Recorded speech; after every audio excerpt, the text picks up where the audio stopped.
Film ini berjudul The Founder atau yang artinya adalah Sang Penemu. Based on true story atau berdasarkan kisah nyata dari pendiri McDonald's atau McDonald, ya itulah. Nah, kita semua tahu bahwa saat ini MCD atau McD ini sudah mendunia banget ya guys, dan hampir ada di setiap perempatan jalan raya di seluruh dunia. Kita kepleset aja tiba-tiba udah nyampe McD. Nah, di awal sebelum saya nonton, saya kira bahwa kisahnya bakalan inspiratif banget dan mengharukan nih guys. Tapi ternyata terdapat juga sisi gelap dari seorang pebisnis yang saya baru tahu. Tokoh utama dari film ini bernama Ray Kroc, kita panggil aja Kroc ya guys.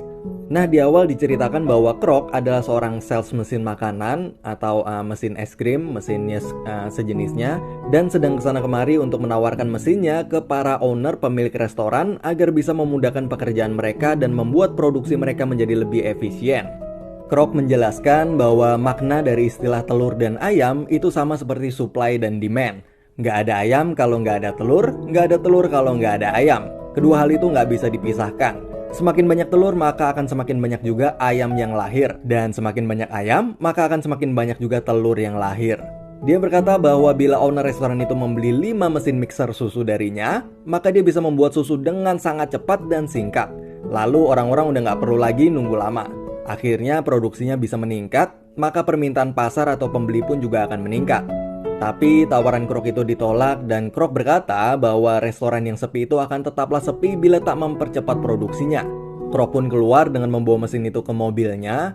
Kroc lalu memesan makanan sambil menunggu di mobilnya. Dan Kroc pun kesal karena lama banget nih guys makanannya.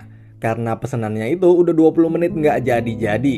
Akhirnya Kroc pun pergi ke restoran lain dan sama, tawaran mesin fast foodnya itu juga ditolak.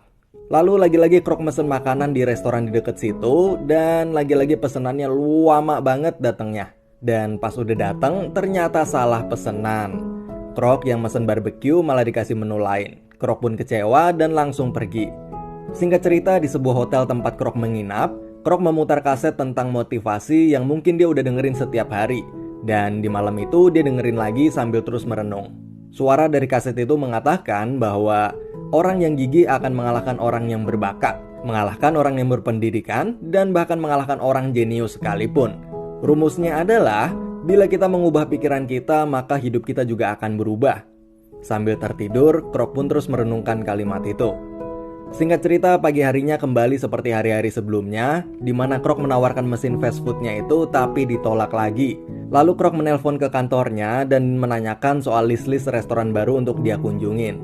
Dan si resepsionis itu mengatakan bahwa ada sebuah restoran yang memesan 6 mesin mixer sekaligus nih guys. Kroc pun langsung kaget karena selama ini dia ngejual satu aja susah banget. Tapi ini kok ada restoran yang sampai mesen 6 mesin sekaligus. Kroc pun minta nomor telepon restoran itu dan kemudian dia nelpon restoran itu dan Hello, McDonald's. Kroc lalu minta disambungin ke pemilik restoran itu. Tapi kata si penerima telepon itu, pemilik restorannya ada 2 orang yang bernama Mac dan Dick.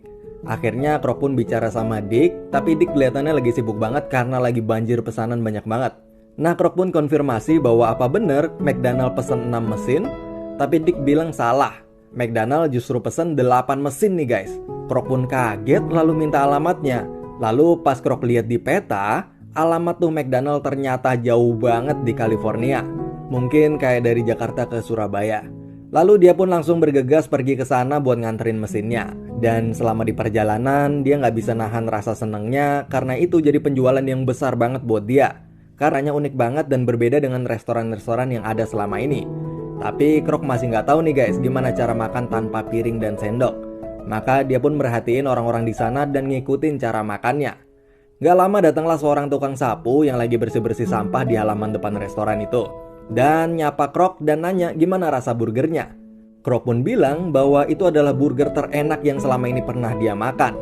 Tapi pas dipantengin, ternyata tukang sapu itu adalah pemilik dari McDonald itu nih guys, yang bernama Mac.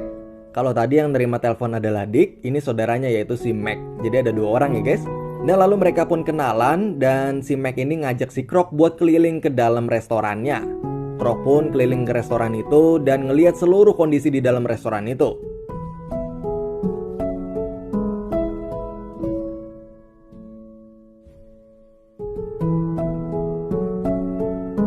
Dan gokil, Satu burger siap cuma dalam waktu 30 detik doang. Si Mac bilang bahwa konsep utama dari restoran itu adalah kecepatan. Singkat cerita si Krok pun kagum dan ngajak mereka berdua buat makan malam bertiga. Akhirnya mereka pun dinner bareng. Dan Dick dan Mac itu nyeritain kisah mereka saat ngebangun McDonald dari awal. Awalnya McD itu sama kayak restoran umum lainnya yang menunya banyak banget nih guys. Tapi lalu Mac dan Dick sadar bahwa yang laku sebenarnya cuma ada 3 menu doang nih guys, yaitu burger, kentang goreng, dan milkshake. Maka mereka berdua mutusin buat ngilangin semua menu lainnya dan cuma fokus ngejual 3 menu itu aja. Tapi nggak cukup sampai di situ, Mac dan Dick pengen ngebuat suatu terobosan yang belum pernah ada sebelumnya di dunia ini, yaitu speed atau kecepatan. Akhirnya pas restoran lagi rame-ramenya, mereka malah nutup tuh restoran selama berbulan-bulan cuman buat ngerubah cara operasional dapurnya doang. Mereka pun berlatih di sebuah lapangan tenis yang digambar mirip sama lokasi dapurnya. Dan yap, terciptalah sistem pertama di dunia, yaitu sistem fast food. Kalau restoran lain kak. Dan yap, singkat cerita jadilah sistem fast food McDonald yang seperti sekarang kita rasain ini. So that's our story. Malamnya Krok nggak bisa tidur dan ngerasa bahwa ide mereka itu bagus banget dan Krok kepikiran sesuatu nih guys. Paginya Krok nungguin mereka berdua dan pas mereka baru datang, maka Krok pun nyampein idenya itu. Dan idenya itu adalah franchise, franchise, franchise, franchise, franchise. Tapi Dick bilang bahwa mereka udah pernah nyoba tapi gagal. Karena kendala di franchise itu adalah standarisasinya nggak bisa kekontrol. Ada 5 franchise sebelumnya dan 5-5-nya itu jorok, kotor, dan bahkan ngejual menu lain selain 3 menu andalan dari McD itu. Yang akhirnya justru malah ngerusak nama McD itu dan mereka pun akhirnya nutup franchise-nya itu.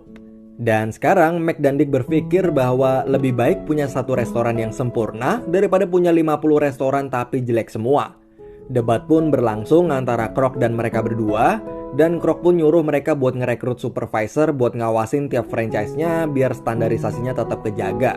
Tapi mereka tetap saling bantah-bantahan nih guys. Yang saya seneng dari si Mac sama Dick ini, walaupun mereka berdua sukses dan si Krok bukan siapa-siapa, tapi mereka masih tetap open mind nih guys, dan mau nerima ide-ide baru dari orang lain. Krok pun lalu pulang dan nemuin istrinya, dan di sini terjadi perdebatan. Bisa dibilang keuangan Krok saat itu udah cukup buat pensiun dan istrinya nyuruh pensiun. Dan udah waktunya buat nikmatin hasil jeripayahnya selama ini. Tapi Krok nggak mau dan masih punya ambisi. Istrinya pun bilang bahwa when's enough gonna be enough for you? Probably never. Krok pun bilang bahwa dia butuh istri yang selalu ngedukung dia nih guys. Dan bukan justru jadi sama kayak orang-orang lainnya yang selalu ngeremehin dia. Singkat cerita, Krok berhasil ngeyakinin Mac sama Dick. Awalnya Dick ragu kalau Krok bakal berkhianat. Tapi Mac nyuruh buat ngikat Krok itu dengan perjanjian resmi hitam di atas putih. Yang artinya mereka berdua bisa tenang karena udah terikat hukum. Setelah itu Krok ngegadain rumahnya dan Krok pun investasi di McDonald's dan buka franchise McDonald's pertamanya. Di situ pun langsung rame dan Krok berusaha banget buat tetap ngejaga kualitas McDonald's biar tetap sama persis kayak cabang pusatnya. Tapi Krok sekarang jadi sering banget cekcok sama Dick nih guys. Karena gagasan-gagasan baru dari si Krok selalu ditolak sama si Dick.